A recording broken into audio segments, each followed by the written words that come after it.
வட சென்னையில் உள்ள அனைத்து வங்கிகளிலும் மக்கள் கூட்டம் அலைமோதுகிறது. பெரம்பூர், ஓட்டேரி, புரஷவாக்கம் உள்ளிட்ட பகுதிகளில் நீண்ட வரிசையில் மக்கள் காத்து கிடக்கின்றனர்.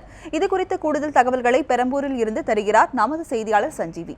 வடசென்னை பகுதியில் இருக்கக்கூடிய பெரம்பூர் பேரக்ஸ் சாலையில் கனரா வங்கியின் வாசலில் தற்போது நாம் நின்று இருக்கிறோம். சென்னையின் மற்ற பகுதியில் போலவே இந்த இடத்திலும் கூட்டமானது அதிகமாக உள்ளது. குறிப்பாக இந்த பகுதியை பொறுத்தவரை கூட்டம் என்பது மிக அதிகமாக வரும் காரணத்தால் இந்த இடத்தில் கூட்டத்தை கட்டுப்படுத்த முடியாமல் தற்போது காவல்துறையினர் திணறி வருகின்றனர். அது மட்டும் இல்லாமல் இந்த பகுதியை பொறுத்தவரை பார்த்தோம் இன்று காலை முதலே மக்கள் இருக்கிறார்கள். ஆனால் இன்னும் பணத்தை மாற்ற முடியவில்லை என்று மக்கள் சார்பாக குற்றச்சாட்டு வைக்கப்படுகிறது. இதை பற்றி அவர்களிடம் கேட்கலாம். நீங்க எப்போ வந்தீங்க? எவ்வளவு நிக்கிறீங்க? 9 மணிக்கு வந்தாங்க. 9 மணி நின்ன இடத்துல தான் நின்றுட்டு இருக்கோம். இன்னும் நாங்க லைன் முன்ன போன மாதிரி இல்ல. ஆனா கவுண்டர் உள்ள நிறைய இருக்குன்னு சொன்னாங்க. ஆனா கவுண்டர் ரொம்பவே உள்ள இல்ல, கம்மியா தான் இருக்கு. ஆனா ஜனம் அசைஞ்ச மாதிரி அப்படியே தான் நிக்கிறோம். காலையில இருந்து வேலை வெட்டிக்கு போவோம். நீ போனாதான் நீங்க 200 ரூபாய் சம்பளம். அந்த 200 ரூபாய் கூட இல்லாம வெறும் சாப்பாடு கட்டிட்டு வந்து லைன் நிக்கிறோம்.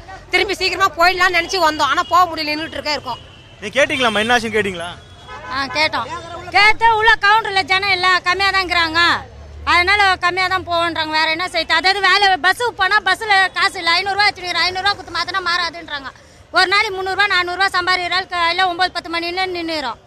சாப்பாடு இந்த ஏரியால இருக்க வேற பேங்க் ஏதாவது போனீங்களா? வேற பேங்க்ல எப்படி இருக்கு? போஸ்ட் ஆஃபீஸுக்கு போனா கோயம்புத்தூருக்கு அங்கே போனால் 10 மணிக்கு நின்றுந்தோம். 7 மணி போய் 10 மணிக்கு நின்றுந்தோம். அங்கே பணம் வரலன்ட்டாங்க. திரும்பி வந்தோம். நாங்கள் 9 மணிக்கு நின்று தண்ணி இல்லை, சோறு.